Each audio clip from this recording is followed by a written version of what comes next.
जदि आज 28 तारीख ही था दिन दिन तले जदि आम आज कार्यक्रम करता आहरी आम गर्वित अनुभव करता अंततः पक्षे आम जब बस जो सिनेमा इंडस्ट्री बिलंग्स कर जो मैंने समस्ते बस मो सहित एकमत हे ओडिया सिनेमा जातीय स्तर रे आंतर्जातिक स्तर रे आम लड़ी पारना सक्षम होना यहाँ आम कलाकार हिसाब से इंडस्ट्री अच्छु बोली आमे हुए तो छाती चापी दे पारू किंतु आपण माने पब्लिक सब जानते हैं तो सी आपण कहि देबे स्वीकार करबे जे सत्य कथा मु किंतु तार विरोध करबिनी सपक्षवादी भी हेबिनी ए कथाटी आपण सब जेटी ओडिया नन ओडिया के बसिना समस्त को मु खाली जस्ट पिन कर दो जी स्टोव पिन माला भया जे ए ओडिया कोणार्क तैयारी करथिले ए ओडिया अक्षरधाम मंदिर तैयारी करथिले यही ओडिया एठी भी जन्म होइतले बाजीराउत एठी भी जन्म होइतले सामंत चंद्रशेखर एठी जन्म होइकरी ओडिसा रे जन्म होइकरी आमे पृथ्वी रे विभिन्न क्षेत्र रे आमे ना एवं निजर उत्कर्षता प्रतिपादन करिथि एवं आजि आमे काहे की करि परना खाली सिनेमा को दोष देले होबा ओथरे आमे आगे रछ कोना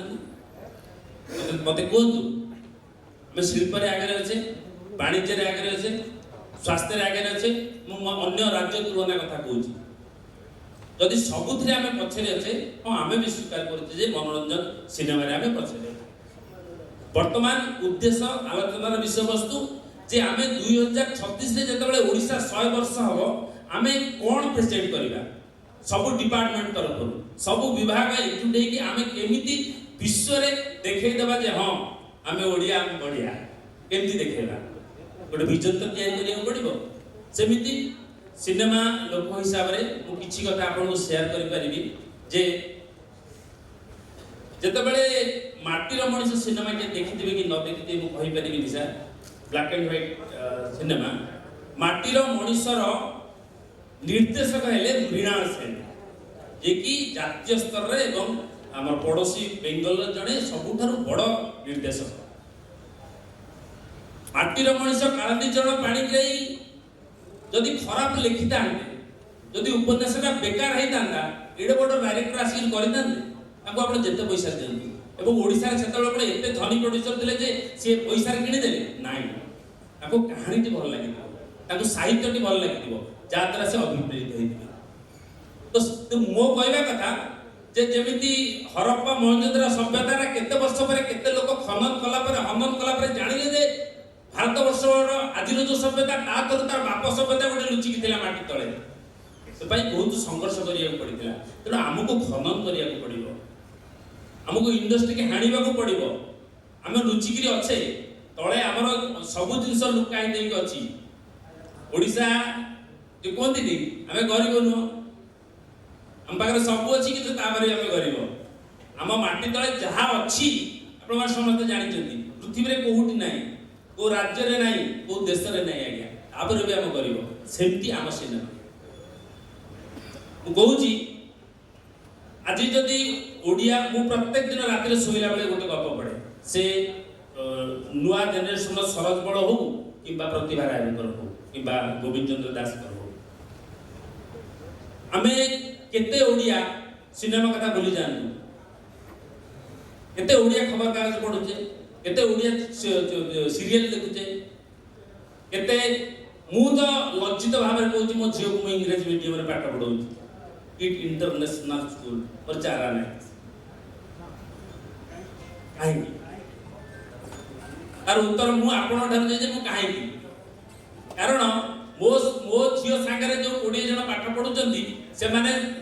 सेठी पढ़ुचंदी तो जेतबे क्लास 1 कि नर्सरी केजी जेते आरंभ होला मु ताको चाहूतली सरस्वती शिशु मंदिर पाठ पढ़िया मु पढ़ी पालिनी एई पई जे आ भितर सामाजिक ताड़ना अछि पारिवारिक ताड़ना अछि मते कानरे फंकी देले जे तम झियो ओडिसा रे रहि जिवो बाहर को जाई परिबनी पाठ पढ़ी परिबनी चाकरी करि परिबनी तो मु सिया को जाउनी एई पई जे आमे ओडिया भाषाटा को जल्दी आमे भल पाइबा आरंभ कले तापर जाति भल पाइबा आरंभ हो सेही स्रोत रे कला हो संस्कृति ऐतिह्य भास्कर्य से सब शाखा खेली जीव से स्रोत रे हम भासी जीवा गब किंतु आमे भाषाटा को प्रथम होजी भल पाइ नांती एबे जो कथा नैना कहले ना जे कॉपी सिनेमा होउतला बोली आपण तिरस्कार कले आज 100 रु 95% सिनेमा मौलिक कहानी ऊपर होउची तापर भी लोग जाउना देखबा को कारण आमे चोरी करिजु बोली हे चोर गला चोर गला हमको साधु की भावना तो मु सेति पय प्रयोजक निर्देशक को कुए जे हमको 20टा सिनेमा एमिति पैसा खर्च करी कि भिखारी हवा को पड़िबो तापर लोग कहे हरे ओडिया सिनेमा भलो हलानी रे तापर जीवे आमे जो पाप करी जे विगत दिन रे पुण्यटा रात रात हमको मिलिबनी तो किछि प्रयोजक निर्देशक बळी पड़िया को पड़िबो भलो सिनेमा आज जो कर जे बरबधु एबे गोटे रिलीज हेची बरबधु इज ए फैंटास्टिक मूवी बहुत सुंदर ओडिया सिनेमा बड़ी ओडिया सिनेमा जा कहला किंतु से सिनेमा चलला नै तो चलिबार कारण ओडिया लोग पेपर रे टीवी रे देखिले सब भल प्रशंसा सांबादिक माने भल कहले जो माने देखिबा ता भल कहले तापर भी लोक गले आउ कोन करा जाई परिबो